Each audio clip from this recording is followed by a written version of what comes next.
مبارك لبس ازاي البدله البيضاء رغم ان حضرتك بتقول دلوقتي انه كان يحق له ان هو ما يلبسهاش؟ كان حلو لكن بسهوله يعني هو بيحترم شخصه، يعني يحترم شخصه عشان ما حدش يعلق يقوله على راسه ريشه ولا كذا ولا يعني لما كذا. قلت له يلبس البدله البيضاء لا انا ما قلت له، لان هو ما كانش عندي وقت ارتداء الملابس البيضاء.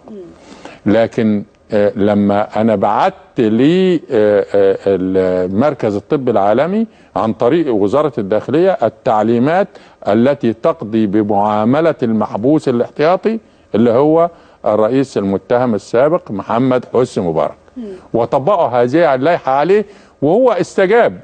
طب ما هو لما يجي يلبس البدله الزرقاء انا ما لا قلت له البس البدله الزرقاء ولا قلت له بتاع، هو بيقول لي تعليماتكم ايه؟ قبل ما ينزل من الطياره قلت له اللبس اللي بقى اللون الازرق. هو قال لكم سألتم مبارك قال حضرتك تعليماتكم؟ قال لي تعليمات السجون ايه؟ قلت له انا تعليمات السجون ان عندك انت اول ما بتدخل بيبقى فيه الكشف الطبي، البدله الزرقاء بتلبسها، الزياره في الشهر مرتين،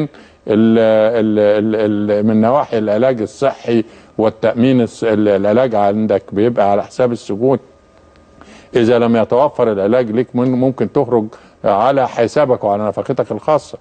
قال لي طيب أنا مشترك في التأمين الصحي في مستشفى كذا، لو أنا تعبت ولا بتاع لأن أنا ممكن أموت في ثانية. فقلت له لا إن شاء الله اطمئن، احنا عاملين استعداداتنا وعدت المستشفى. فهو كان بيلتزم. أنا لما رحت أمر تاني يوم عليه لقيته لابس البدلة الزرقاء من تلقاء نفسه.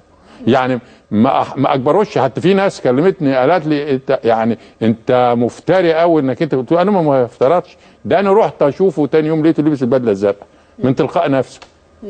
واولاده لابسين البتاع وهم يعلموا برضه ان هو اللبس بتاعهم عادي.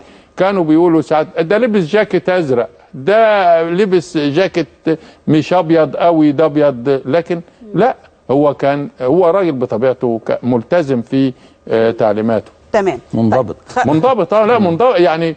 حتى في يعني اما خضع يمكن لانه رجل عسكري سابق يعني ولا ايه؟